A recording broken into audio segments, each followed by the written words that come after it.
ඔබ කවදා හෝ ප්‍රතික්ෂේප වී තිබෙනවාද? රැකියාවකට, ආදරයකට, අදහසකට. ඒ වේදනාව, ඒ හිස්කම ඔබ දන්නවා.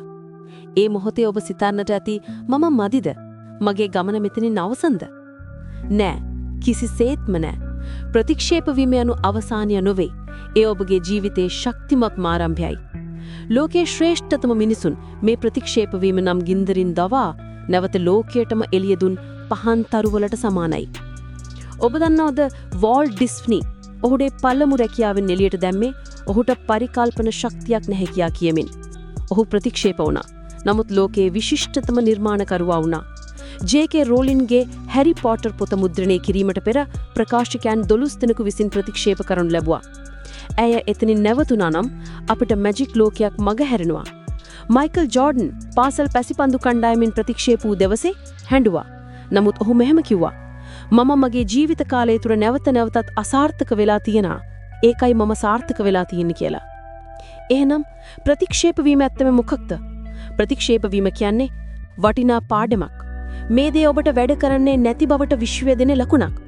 වෙනත් වඩා හොඳ මාවතක් ඇති බවට ඉඟියක්. ශක්තිමත් වීමට අවස්ථාවක්. ඔබේ දුර්වලතා හඳුනාගෙන ඒවා සවිකර නැවතෙන්නට ලැබෙන වරමක්. වෙන්වීමක්. ඔබ වෙනුවෙන් නොවන දෙයකින් ඔබ සැබෑ ලෙසම විය යුතු තැනට යන ගමනක්. මතක තබා ගන්න. ඔබේ වටිනාකම තීරණය කරන්නේ ප්‍රතික්ෂේප කළ කෙනා නෙමෙයි. ඔබයි. ඔවුන්ට ඔබව අවශ්‍ය නොවුනාට කමක් නැහැ. ඔවුන්ට මගහැරුණේ ලෝකය වෙනස් කළ හැකි බලවේගයක්.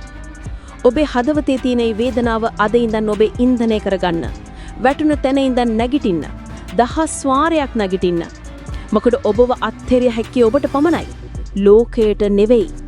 ශ්‍රේෂ්ඨ ලේඛකයෝ වූ බර්ක් විලිංග්සන් මෙහෙම කිව්වා: ප්‍රතික්ෂේප වීම කියන්නේ බැල්ලන් තුල ඇති වූ වැලි කැටයක්. ඒයින් තමයි අවසානයේ මුතු ඇටේ හැදෙන්නේ කියලා. ඔබත් දැන් ඒ මුතු ඇටේ හදන ගමන් ඉන්නේ. නැවත ඉපදින්න. ශක්තිමත්ව නැගිටින්න. ගිහින් දිනන්න. ප්‍රතික්ෂේප වීම ඔබගේ ශක්තියයි.